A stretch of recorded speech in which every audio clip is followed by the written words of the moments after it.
Sud Radio, 10h midi, Valérie Expert.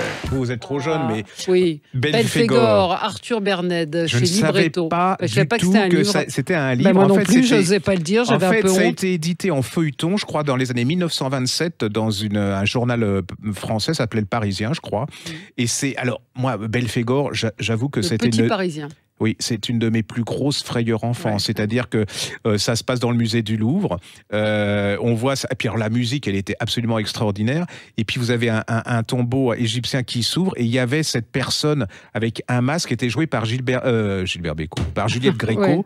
Et il y avait Yves Régnier qui était un des héros. Ouais. Et je me rappelle, et j'ai retrouvé cette sensation parce que c'est hyper bien fait. Hein. Une fois que vous êtes dedans, vous lâchez pas.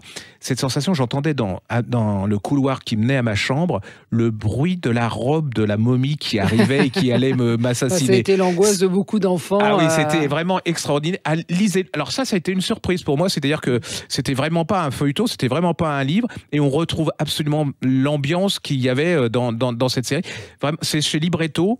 Une petite merveille. Ça s'appelle Belphégor, l'auteur Arthur Berned, oui, il est né en 1871, mort en 1937, et je ne savais pas que c'était un livre. Et ça avait été transposé dans les années 60 d'ailleurs, et puis il y avait une musique incroyable. Et c'est pas trop démodé Ah non, moi, alors pas du tout, hein, je veux dire, c'est... Bandit, je te tiens. Mais oui, non, mais vous êtes... moi, je l'ai retrouvé tout mon plaisir de gamin et de peur.